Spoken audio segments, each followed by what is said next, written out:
Vamos fazer uma oração? Pai querido que estás nos céus, estamos aqui na Tua presença para dar glória ao Teu nome, porque o Senhor nos preservou com saúde, com vida durante esta semana.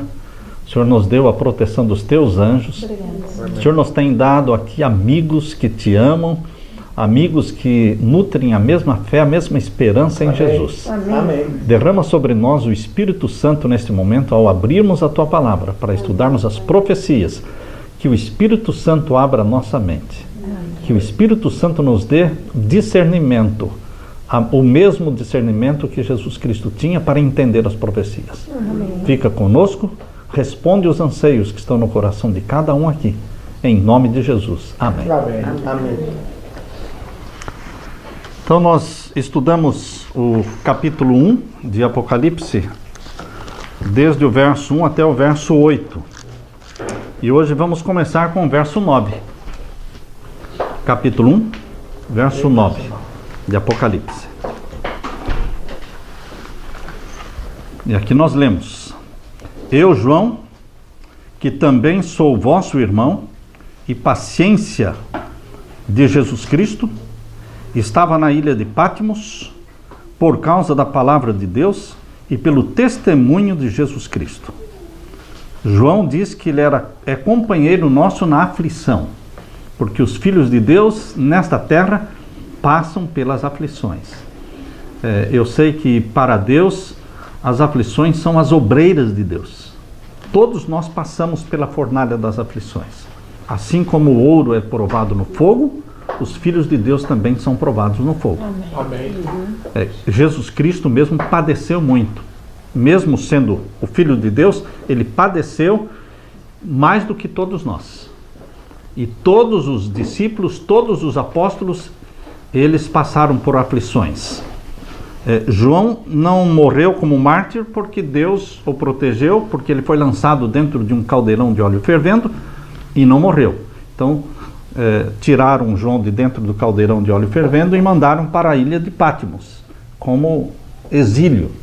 Mas os demais apóstolos foram decapitados, foram mortos, crucificados. Então vejam que quando João fala que companheiro na aflição, ele está falando de uma experiência vivida por ele. E você sabe muito bem porque você também sofre por Jesus, não é? Nesse mundo. O que está acontecendo agora na Bolívia, a perseguição contra Jesus. A perseguição é contra o nome de Jesus. E aqui diz a paciência de Jesus Cristo, no verso 9. Por que paciência de Jesus Cristo? Porque uma característica do povo de Deus é a paciência. Quando Deus descreve o povo de Deus aqui, em Apocalipse capítulo 14, verso 12, né? Apocalipse 14, verso 12, quando Deus descreve o seu povo aqui na terra, Apocalipse 14 e o verso 12. Ele diz: aqui está a paciência dos santos. Estão vendo aí? Aqui está a perseverança dos santos. Essa tradução aqui é uma tradução mais fiel. Essa tradução que eu uso aqui, em português, é a mais fiel ao texto, não é? E diz a paciência dos santos, porque nós temos que ter paciência.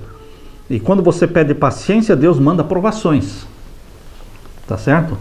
Quando você pede paciência, Deus envia provocações para que você desenvolva a paciência. E aqui diz o verso 9 ainda, capítulo 1, verso 9, estava na ilha de Patmos, chamada Patmos.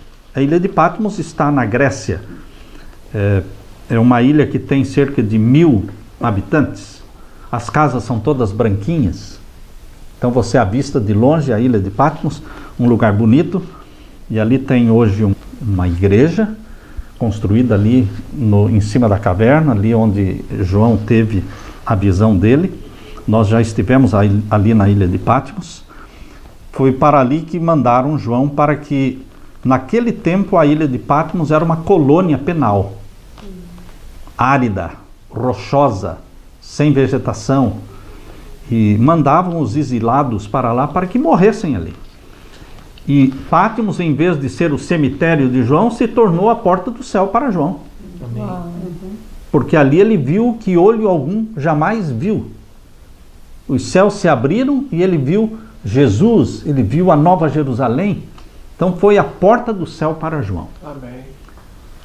Nunca alguém jamais teve esse privilégio de ver tanta maravilha, aquilo que Paulo diz em 1 Coríntios 2:9, que aquilo que o olho não viu, o ouvido não ouviu, nem mesmo subiu ao pensamento humano, é o que Deus está preparando para aqueles que o amam. Mas João viu, ele teve um vislumbre do céu, visões do céu. Que beleza, né? Ter visões do céu. E aqui diz, por causa da palavra de Deus e pelo testemunho de Jesus Cristo. Testemunho é aquilo que você dá publicamente a favor de Jesus Cristo. Quando é requerido de você que se ajoelhe diante de uma estátua, você prefere morrer, mas não se ajoelha. Você dá, como os jovens, os 3 amigos de Daniel, que preferiram ser lançados dentro de uma fornalha de fogo ardente a ajoelhar diante de uma imagem de ouro. Eles deram testemunho. João deu testemunho. Por isso, no tempo de João, o imperador era Domiciano, e Domiciano se proclamava divino e exigia que as pessoas queimassem incenso para ele, e os cristãos se negavam a isso, e João se negou a fazer isso. Então foi lançado no caldeirão de óleo fervendo, não morrendo, tiraram do caldeirão de óleo fervendo e mandaram para a ilha de Patmos, esperando que lá ele morresse. Mas ali foi a melhor coisa que fizeram para João, foi terem mandado João para a ilha de Patmos. Deus transformou o mal em bênção. E uma razão da longevidade dele. Né? Cumprindo o que está em Romanos capítulo 8, né, verso 26 e verso 28. Aquilo que todas as coisas contribuem para o bem daqueles que amam a Deus. Romanos 8, 28. Então aqui diz no capítulo 1 e o verso 10. Eu fui arrebatado em espírito no dia do Senhor. O que é ser arrebatado no espírito? É ter uma visão. Deus diz aqui em Números capítulo 12, abra sua Bíblia em Números capítulo 12, verso 6. Números capítulo 12 e o verso 6. Todos acharam? Números capítulo 12 e o verso 6. E disse, ouvi agora as minhas palavras. Se entre vós houver profeta, eu, o Senhor, em visão a ele me farei conhecer, ou em sonhos falarei com ele. Então, Deus falava com os profetas mediante visão ou sonho. Visão quando a pessoa estava acordada e era arrebatada, saía fora de si, o corpo estava ali, mas a mente dele estava no céu. Ele estava vendo, se era uma batalha, ele se via no campo de batalha. Ele era transportado para o lugar onde estava ocorrendo os eventos mostrados na visão. Aqui diz que ele foi arrebatado em espírito no dia do Senhor. Que dia é o dia do Senhor na Bíblia? Abra sua Bíblia em Isaías capítulo 58. Isaías capítulo 58 vai mostrar para você qual foi o dia da visão que João teve lá na ilha de Patmos. Isaías 58 e o verso 13. Vocês vejam que a Bíblia explica a Bíblia. A Bíblia vai explicando o que é isso, o que é aquilo. Aqui diz, Isaías 58, verso 13. Todos acharam, hein? Amém. Então vamos ler. Se desviares o teu pé do sábado, e de fazer a tua vontade no meu santo dia, e se chamares ao sábado deleitoso e santo dia do Senhor, digno de honra, e o honrares não seguindo os teus caminhos, nem pretendendo fazer a tua própria vontade, nem falar as tuas próprias palavras, então te deleitarás no Senhor, e te farei cavalgar sobre as alturas da terra, e te sustentarei com a herança de teu pai Jacó, porque a boca do Senhor o disse. Então aqui diz no verso 13, se chamares ao sábado deleitoso e santo dia do Senhor, digno de honra. Então voltando para Apocalipse 1, verso 10, fica fácil você saber que dia da semana João teve a visão do Apocalipse. Aqui diz que foi no dia do Senhor. Então foi no sétimo dia da semana, no sábado, que Deus falou com ele. E o verso 11. No verso 10 ainda diz que ele ouviu uma voz por detrás dele, uma grande voz como de trombeta, que dizia, o que vês escreve-o num livro e envia-o às 7 igrejas que estão na Ásia. Éfeso, que quer dizer desejável. Esmirna, quer dizer mirra, da onde se faz o perfume, né? Mirra, que é um perfume muito caro. Tanto é que foi dado para Jesus o perfume, né? Incenso, ouro e mirra, porque era um incenso muito caro. Da onde vem a palavra Esmirna. Pérgamo, que quer dizer exaltação. Tiatira, que quer dizer sacrifício. Sardo, que quer dizer cântico de alegria. E Filadélfia, que quer dizer amor fraternal. E Laodiceia, que quer dizer povo do juízo. Então Deus escolheu estas 7 cidades que tinham igrejas nelas para João enviar as cartas, porque essas cartas teriam mensagens não só para as igrejas locais ali da cidade, como também teriam mensagens à igreja cristã ao longo dos séculos, chegando até nós que estamos vivendo no último período, que é Laodiceia. Então vocês podem ver então o verso 12. Virei-me para ver quem falava comigo, e virando-me, vi 7 castiçais de ouro, e no meio dos 7 castiçais, um semelhante ao Filho do Homem, vestido até aos pés de um vestido comprido e cingido pelos peitos com um cinto de ouro. Então no verso 12, diz que João, quando ouviu aquela voz poderosa como de trombeta por detrás dele, ele se virou para ver quem estava falando com ele. E ele viu o quê? Ele viu 7 castiçais de ouro, e no meio dos 7 castiçais, um semelhante ao Filho do Homem, Jesus Cristo. E o título preferido de Jesus é Filho do Homem. Esse título, Filho do Homem, é o título usado para descrever a volta de Jesus. Vereis o Filho do Homem vindo nas nuvens do céu. Jesus ama esse título porque identifica-o conosco. Destaca a natureza humana de Jesus Cristo, que se tornou um de nós. A missão dele, né? A missão dele. E aqui diz, vi os 7 castiçais de ouro. O que são 7 castiçais de ouro? Quando você lê o Antigo Testamento, você descobre que os 7 castiçais de ouro estavam no lugar santo do santuário terrestre. No Antigo Testamento, o Antigo Testamento é chamado Antiga Aliança. E a Antiga Aliança tinha um santuário. O Novo Testamento é chamado a Nova Aliança. E a Nova Aliança também tem um santuário. O santuário da Antiga Aliança era da terra, construído por Moisés no deserto, chamado tabernáculo. Sim? Tá bem? O santuário terrestre construído por Moisés no deserto, depois construído por Salomão em Jerusalém, o templo de Salomão, era o santuário da terra, depois destruído em 586, reconstruído depois por Zorobabel, cerca de 70 anos depois, foi reconstruído, depois foi reconstruído de novo e aumentado, acrescido por Herodes, que se tornou um templo muito maior do que anteriormente. Então o templo terrestre começou lá no tabernáculo, lá no deserto, construído por Moisés. Mas tanto o tabernáculo do deserto como o templo de Salomão e como o templo de Herodes, todos eles eram compostos de 3 partes. O pátio, estão vendo aqui o pátio, onde tinha o altar de sacrifício, e dentro tinha o lugar santo, a primeira sala, e a segunda sala, o lugar santíssimo. Podem ver aqui as 2 salas. Lugar santo, primeiro com os 7 candeeiros, 7 lâmpadas, com a mesa com 12 pães, e o altar de incenso, diferenciando do altar de sacrifício do pátio.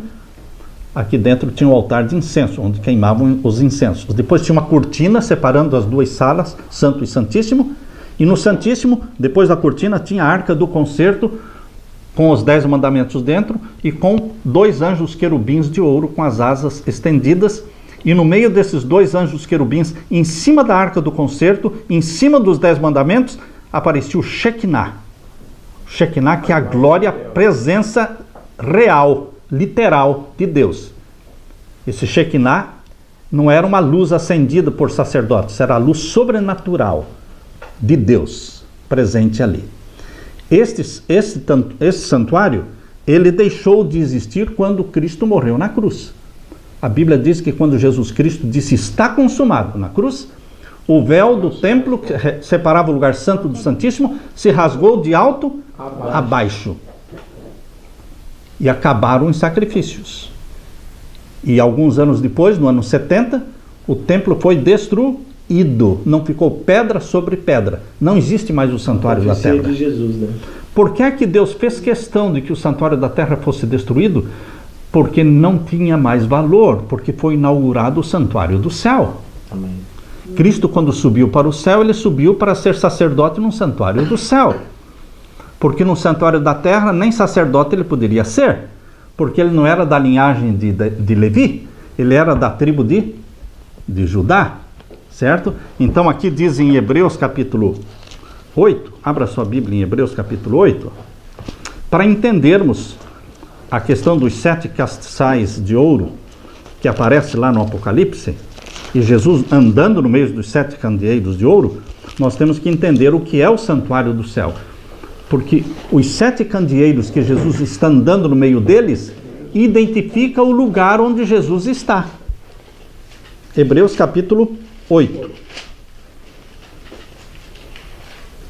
Porque alguém pode pensar, Jesus está no céu, mas em que lugar do céu? Fazendo o quê? A Bíblia explica detalhadamente onde ele está e o que está fazendo. Maravilha, né?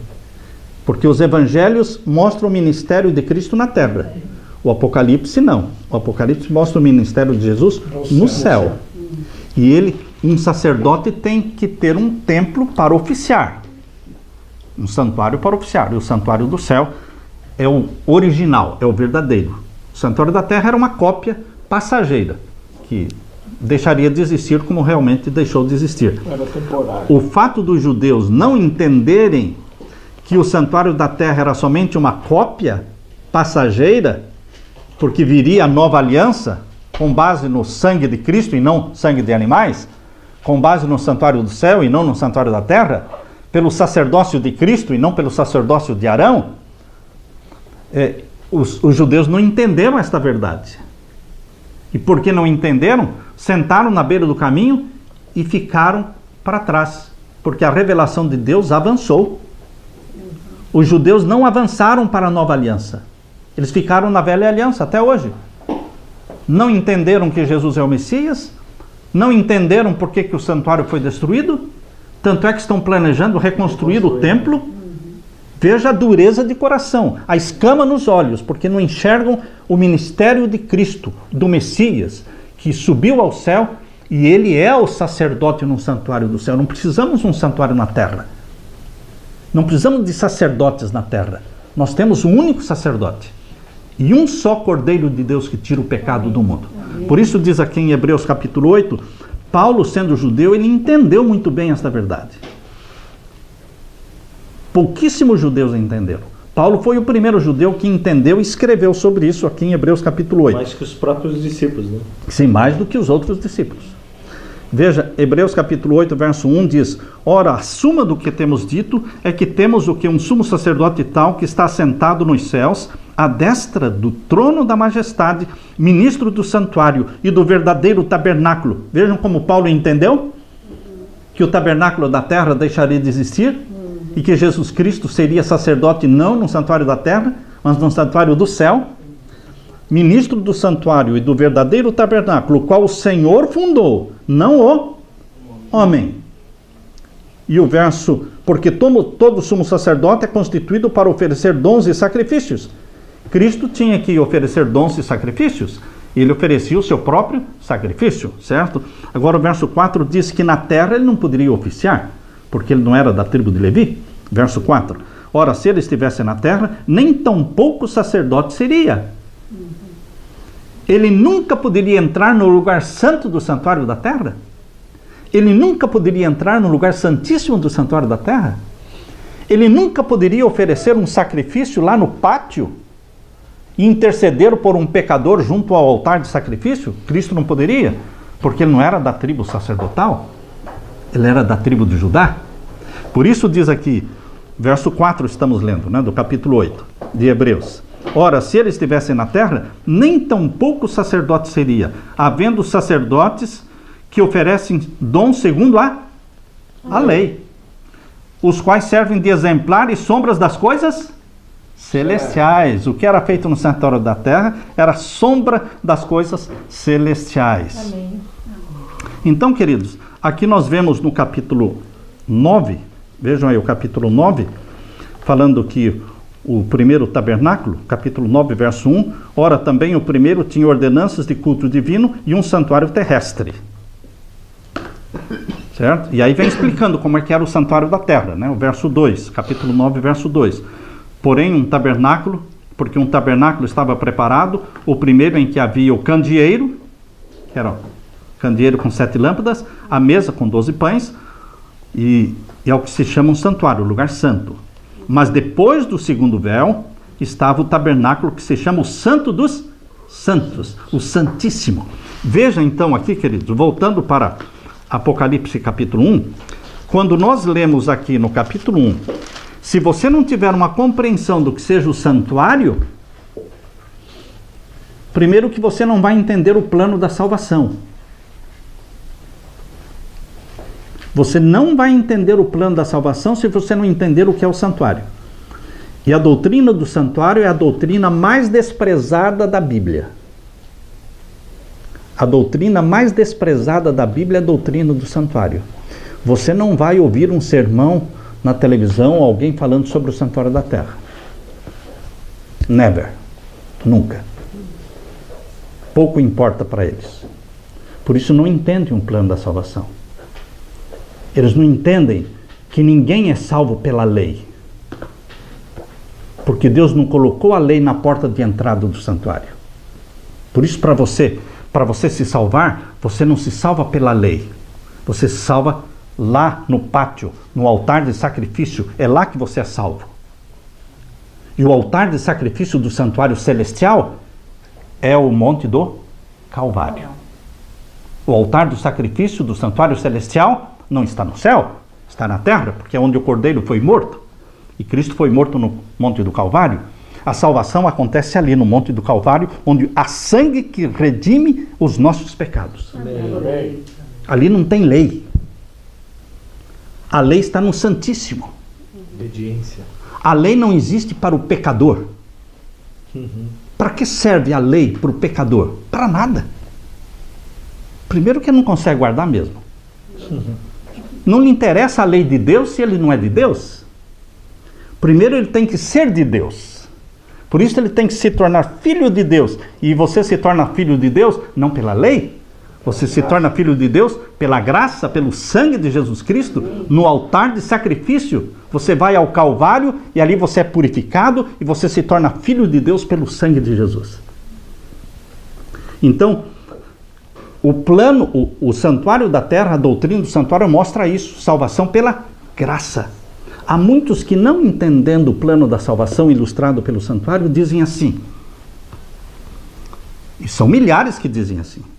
Milhares. No Antigo Testamento a salvação era pela lei. No Novo Testamento é salvação pela graça. Quando você ouve esta frase, você pode falar, que pena. Porque esta pessoa não entendeu o plano da salvação. Porque nunca houve salvação pela lei, nem no Antigo, nem no Novo Testamento. E nunca haverá. Desde o Jardim do Éden, a salvação foi pela graça. Quando Adão pecou, um cordeiro foi morto. E Deus arrancou as folhas de figueira que cobriam Adão e Eva e vestiu-os com a pele do cordeiro. Graça. Graça. Amém. Quando Abraão foi para sacrificar o filho Isaque, lá no Monte Moriá, no momento em que levantou a mão para matar o rapaz, Deus disse, basta, Abraão, eu sei que tu me amas. E Abraão olhou para o lado e viu um cordeiro. Representando o Cristo.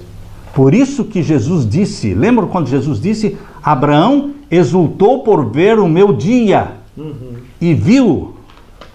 Que experimentou, né? Ele viu o meu dia, porque ele viu Cristo no cordeiro provido para morrer no lugar de Isaque. Graça.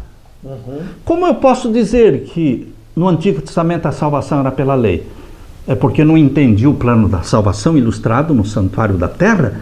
Todo o santuário da terra era graça, era sangue, representando. O problema é que muitos perderam a visão de verem no cordeiro que estava morrendo uma promessa do cordeiro, do Messias. Muitos começaram a matar os cordeirinhos como se o cordeirinho é que salvasse ele. O animalzinho, mas sangue de animal não salva ninguém. Era pela fé no sangue do Messias. Sempre foi pela fé e pela graça. Agora, quando Jesus morreu na cruz, então acabou o santuário da terra e foi inaugurado o santuário do céu. Ele subiu ao céu para iniciar o ministério no céu. Por isso o Apocalipse fala do ministério de Cristo no céu como nosso sacerdote. Por isso, quando mostra aqui no capítulo 1 de Apocalipse, verso 12, veja como vai fazer sentido agora para nós as palavras do verso 12. Virei-me para ver quem falava comigo, e virando-me, vi 7 castiçais de ouro. Ah, João está olhando o santuário do céu, mas ele não está olhando o Santíssimo, ele está olhando o lugar santo do santuário celestial, onde tem a mesa com os pães, onde tem os 7 candeeiros. E os 7 candeeiros não estão assim como era no santuário da terra, um candeeiro só, com 7 lâmpadas. Não, são 7 lâmpadas separadas, porque Jesus está andando no meio deles. Jesus está andando no meio dos 7 candeeiros. Vejam aqui o verso 13. E no meio dos 7 castiçais, um semelhante ao Filho do Homem, vestido até aos pés de um vestido comprido e cingido pelos peitos com um cinto de ouro. Jesus está vestido como o sumo sacerdote se vestia, lá no santuário da terra. Esta era a vestimenta do sumo sacerdote. Satanás quer continuar colocando um santuário na terra. Vocês já ouviram falar de confissão auricular? Confissão auricular é quando o membro da Igreja Católica vai ao confessionário e confessa os seus pecados ao padre, e o padre o perdoa. Ou seja, ele não foi a Jesus, ele foi ao padre. Isso era no Antigo Testamento, que a pessoa não ia a Jesus, ia a Arão, ao sacerdote, e pedia perdão. E o sacerdote ali estava representando Deus, mas no Novo Testamento não tem sacerdote representando Deus, porque você vai diretamente ao sacerdote Jesus Cristo. Amém. É o nome de Jesus Cristo que abre as portas do céu e você vai ao Pai através de Jesus. Ninguém vem ao Pai senão por mim. Não existe mais separação entre você e o Pai, porque Jesus Cristo abre as portas para você ir ao Pai. Você não precisa de um mediador na terra. E quando nós colocamos mediadores na terra, nós estamos destruindo a intercessão de Jesus no céu, impedindo as pessoas de irem até Jesus Cristo como mediador nosso. Por isso Satanás criou na terra muitos santos, pessoas boas, mas quando elas foram feitas santas e mediadoras, então aí foi exatamente uma estratégia de Satanás para desviar as pessoas de Cristo, o único que pode perdoar. Vamos ler 1 Timóteo capítulo 2, verso 5. Primeira carta de Timóteo, capítulo 2 e o verso 5. Primeira carta de Timóteo, capítulo 2 e o verso 4 e 5, vamos ler. Todos acharam? Que quer que todos os homens, acharam, hein? Que quer que todos os homens se salvem. Deus estabeleceu um número para se salvar? Não, Deus quer que todos se salvem. Quanto mais, melhor. Jesus morreu por todos, por que todos não podem se salvar? As pessoas que não se salvarem é porque não aceitaram o sangue de Jesus Cristo, mas ele morreu para salvar a todos. Quer que todos os homens se salvem e venham ao conhecimento da verdade, porque há um só Deus, um só mediador entre Deus e os homens, Jesus Cristo, o homem. Um só mediador. Só que Jesus é mediador no santuário do céu. No santuário da terra ele não poderia ser mediador, tá certo? Voltando então para Apocalipse capítulo 1, vamos ver agora o verso 13, não é? Verso 13. Verso 13 nós lemos. Vamos ver agora o verso 14. E a sua cabeça de Jesus, e cabelos eram brancos como lã branca, como a neve, e os seus olhos como chama de fogo. Procure visualizar isso aí. Cabelos compridos, brancos, e olhos como chamas de fogo. E os seus pés, semelhantes a latão reluzente. Os pés de Jesus brilham. João assistiu isso. Ele viu a cores desta visão, tá certo? E aqui diz, os seus pés semelhantes a latão reluzente, como se tivessem sido refinados numa fornalha, E a sua voz como voz de muitas águas. Uma voz poderosa, uma voz cheia, voz como de muitas águas. E o verso 16, e ele tinha na sua destra 7 estrelas. Então, na sua direita ele tinha 7 estrelas. E da sua boca saiu uma aguda espada de 2 fios. Você já pode perceber o que é essa aguda espada de 2 fios?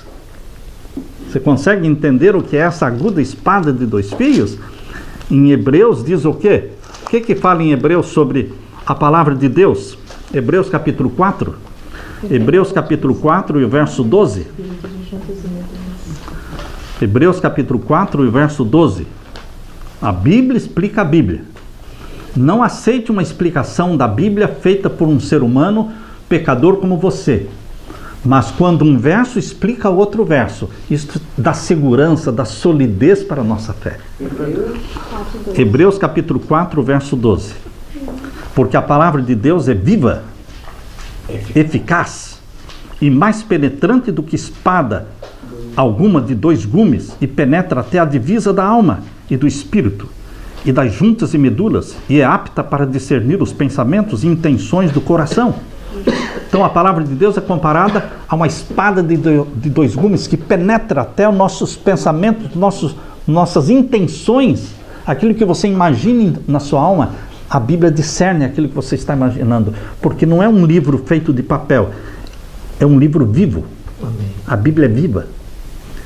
Eu fiz muitas conferências com a Leila, cruzadas evangelísticas de 64 noites. 64 noites. Todas as noites, sem interromper nenhuma. E eu via bêbados, drogados chegarem ali. E eu dizia para os secretários, deixem que ele se assente, colocam a Bíblia na mão dele. A pessoa vinha toda cheirando mal, fedido, sujo. Eu dizia, porque nós tínhamos um monte de Bíblia na porta da entrada. Eu dizia, colocam a Bíblia na mão dele. Porque quando a pessoa pega a Bíblia, é um livro vivo. Não tem como você pegar a Bíblia, abrir e começar a ler e não acontecer nada. Não tem como acontecer isso. Porque a Bíblia, ela é viva. E aquele homem bêbado, no outro dia ele voltava, e dali 2 dias ele vinha com a esposa, com os filhos, agora já limpo, já banhado, e sentava com a família. E dentro de pouco tempo aquele homem estava descendo as águas batismais. Amém. A Bíblia, diz aqui, é viva e eficaz. Transforma o nosso caráter à semelhança do caráter de Jesus. A Bíblia nos transforma em filhos de Deus. Porque você e eu nascemos nessa terra como filhos da carne, amigos de Satanás. Mas quando você começa a ler a Bíblia vai transformando-nos e nos torna, pelo sangue de Jesus, filhos e filhas de Deus. Amém. Por isso essa espada que saía da boca de Jesus aqui em Apocalipse 1, estamos lendo agora o capítulo 1, não é? De Apocalipse, e o verso 16, né? E ele tinha na sua destra 7 estrelas, e da sua boca saiu uma aguda espada de 2 fios. A Bíblia é uma palavra viva. Por isso Satanás tem raiva da Bíblia. Vocês sabem que durante a Idade Média a Bíblia estava entre os livros proibidos de serem lidos. Só quando o Papa foi preso, no dia 10 de fevereiro de 1798, prenderam o Papa Pio VI, e ele foi levado para a prisão em Valença, na França. Então, com a prisão do Papa, em 1798, a Bíblia foi tirada, desacorrentada, foi libertada, foi tirada do cárcere. 1798. 6 anos depois, fundaram a primeira sociedade bíblica do mundo, de Londres. Sociedade Bíblica Britânica, 1804. 1816, fundaram a segunda sociedade bíblica do mundo, americana. E o mundo foi cheio de Bíblias. Amém. Quando prenderam o Papa, a Bíblia se libertou. E foi colocada na mão de todo mundo. Hoje todos têm Bíblia. Por isso o Evangelho está se espalhando, está pipocando, e almas estão se convertendo. Amém. Porque estão sendo levadas a Jesus Cristo, o mediador. Jesus Cristo que perdoa. Jesus Cristo que transforma. Amém. Então aqui diz no capítulo 1 e o verso 17 agora, não é? Verso 17. Isso. E eu, quando ouvi, caí a seus pés como morto. É muito próprio do profeta. Daniel fala assim também, que quando ele contemplou, ele ficou sem forças e caiu. Diante daquele poder, você sente aquela fraqueza das pernas e você cai. Diz aqui, eu quando ouvi, caí a seus pés como morto. E ele pôs sobre mim a sua destra, ou seja, ele colocou a mão direita sobre João, disse, não temas. Existe um não temas para cada dia do ano, vocês sabiam? Que na Bíblia existe um não temas, existem 365 não temas na Bíblia.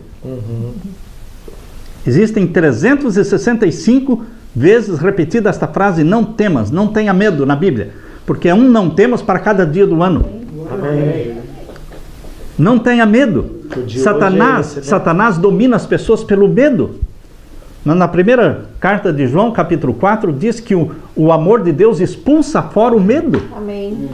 Amém. O amor de Deus expulsa o medo. Amém. Quem ama a Deus não teme nada. Amém. Eu costumo dizer, quem tem o temor de Deus não tem nenhum outro temor. Não tem medo. Nem da morte. Porque se morrer, é um sono. Será despertado pela voz de Deus, dizendo, filhos, ressurjam. Amém. Amém. Então diz aqui, não temas, eu sou o primeiro e o último. Jesus Cristo está dizendo, não tenha medo, João. Eu sou o princípio, eu sou o fim, eu sou o alfa, eu sou o ômega, eu sou o primeiro, eu sou o último. Jesus tem que ser o primeiro na sua vida, tem que ser o último na sua vida, tem que ser tudo na sua vida. E o verso 18, e o que vivo e fui morto, mas revivi. O túmulo de Jesus está vazio. Amém. A sepultura de Jesus está aberta. Amém. E ele, quando saiu do túmulo, ele proclamou sobre o túmulo vazio, eu sou a ressurreição e a vida. E aquele que crer em mim, ainda que morra, viverá. Amém. Que bendita esperança! Veja quão triste seria a história do cristianismo se o último capítulo da história do cristianismo fosse o túmulo de José de Arimateia com a pedra selada, com Cristo tendo o corpo de Cristo lá dentro. Que triste seria o cristianismo se terminasse em morte. Não existiria. Mas não, o cristianismo não termina em morte, termina em vida, porque o túmulo está aberto. Amém. O túmulo de Maomé não está vazio. Eles têm as cinzas do corpo de Maomé. A sepultura de Napoleão Bonaparte não está vazia. Mas o túmulo de Jesus está vazio. Lembram que o anjo disse naquela manhã? Ele não está aqui, porque já ressuscitou. Ele não está aqui porque já ressuscitou. O cristianismo é uma religião que adora um Deus vivo, não um Deus morto. Um Cristo morto não poderia fazer nada, porque o morto não sabe nada, não faz nada. Mas um Cristo vivo pode cumprir com as promessas que ele fez. E ele está vivo, ele está aqui conosco agora, estudando a Bíblia conosco. Ele está aqui conosco. Eu vivo e fui morto, mas eis aqui estou vivo para todo sempre. Amém? E tenho as chaves da morte e do inferno.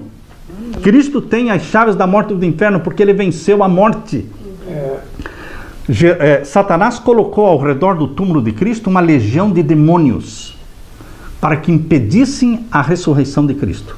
Porque Satanás sabia da profecia de que Jesus Cristo morreria, mas ao terceiro dia ressuscitaria. Ele colocou uma legião de demônios ali, e soldados romanos, e a pedra com o selo romano, tudo para impedir a ressurreição de Jesus.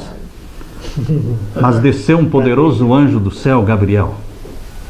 Desceu como um relâmpago, moveu aquela pedra como se fosse uma pedrinha e disse, olhando para dentro do túmulo, Gabriel, o anjo, disse, filho de Deus, ressurja, porque o teu pai te chama. E Cristo saiu do túmulo pela vida que nele mesmo havia. Porque Cristo tinha a natureza divina e humana. A natureza divina não morre nem que queira morrer. Presta atenção nisso. A natureza divina não morre nem que queira morrer. Se Deus disser, eu vou morrer, não vai morrer. Deus é imortal. Deus é imortal. Por isso Jesus se tornou homem. Mas era um homem Deus. Era um Deus homem, 100% homem, 100% Deus. A natureza divina dele é eterna. A natureza humana dele não é eterna. Ela nasceu da Virgem Maria e morreu na cruz. Mas a natureza divina de Jesus não nasceu da Virgem Maria e não morreu na cruz. Amém. É eterna. Amém. Misteriosamente, aquele homem chamado Jesus Cristo tem duas naturezas, divina e humana. Por isso, quando Jesus Cristo saiu do túmulo, saiu pela vida que em si mesmo havia. E antes de morrer, ele disse: eu dou a minha vida e tenho poder para tomá-la de volta. Ninguém tira de mim. Ninguém tira de mim. Eu a dou E a toma de volta. e eu a tomo de volta. Por isso ele ressuscitou e deixou o túmulo vazio. E o cristianismo é conhecido como a religião do túmulo vazio, E ele deu por se entregar como cordeiro. como cordeiro, para morrer por nós. E aqui diz o verso 19: escreve as coisas que tens visto, e as que são, e as que depois destas hão de acontecer. Veja que o que João escreveu, por ordem de Jesus, aqui no Apocalipse, são coisas que dizem respeito a você e a mim, porque diz: escreve estas coisas que tens visto, as que são, do tempo dele, e as que depois destas hão de acontecer. Chega até você, por isso estamos estudando o Apocalipse, porque o Apocalipse tem profecias que dizem respeito aos nossos dias. E o verso 20: o mistério das 7 estrelas que estão na mão direita de Jesus, na sua destra, e dos 7 castiçais de ouro. As 7 estrelas são os anjos das 7 igrejas. E os 7 castiçais que viste são as 7 igrejas. Estes 7 candeeiros que estão no santuário do céu, no lugar santo do santuário celestial, representam as 7 igrejas, que duraria todo esse período desde o ano 31 até a volta de Jesus. Nós estamos vivendo no período de Laodiceia, que vai até a volta de Jesus. E Jesus foi visto andando no meio dos 7 candeeiros, que são as 7 igrejas, cumprindo a promessa: eis que eu estou convosco todos os dias, até a consumação dos séculos. Esta imagem em que eu vejo Jesus andando no meio dos 7 candeeiros, é Jesus andando no meio das 7 igrejas. Jesus esteve presente com os cristãos na igreja de Éfeso, de Esmirna, de Pérgamo, de Tiatira, de Sardes, de Filadélfia, de Laodiceia. Eis que eu estou convosco. Você nunca está sozinho. Amém. Eu tenho um sermão no meu site, no meu YouTube: você nunca está sozinho. Amém. Você não está sozinho. Não tenha medo. Tenha um bom ânimo. Eu venci e vocês vencerão também. É a palavra de ânimo que Jesus está dando para você. Tenha certeza, meu querido irmão, que você nunca está sozinho. Amém. Eis que eu estou convosco. Jesus Cristo vai voltar, porque ele vai continuar cumprindo esta promessa. Estou convosco desde a fundação do mundo, né? Até os confins da terra. Amém. Que Deus nos abençoe. Amém. Vamos fazer uma oração? Obrigado, Pai. Tivemos aqui uma mensagem maravilhosa da Tua palavra. Amém. Amém. Palavra viva, eficaz, que mexe conosco, mexe com os nossos pecados, mexe com os nossos maus hábitos, corrige os nossos defeitos de caráter e nos transforma em homens e mulheres, filhos e filhas de Deus. Amém. Que a Tua graça, a graça que vem-nos pelo sangue de Jesus Cristo, repouse sobre cada um que aqui está. Amém. Faze-nos Teus filhos e volte logo nos buscar, querido Jesus. Amém. Em Teu nome pedimos. Amém. Amém.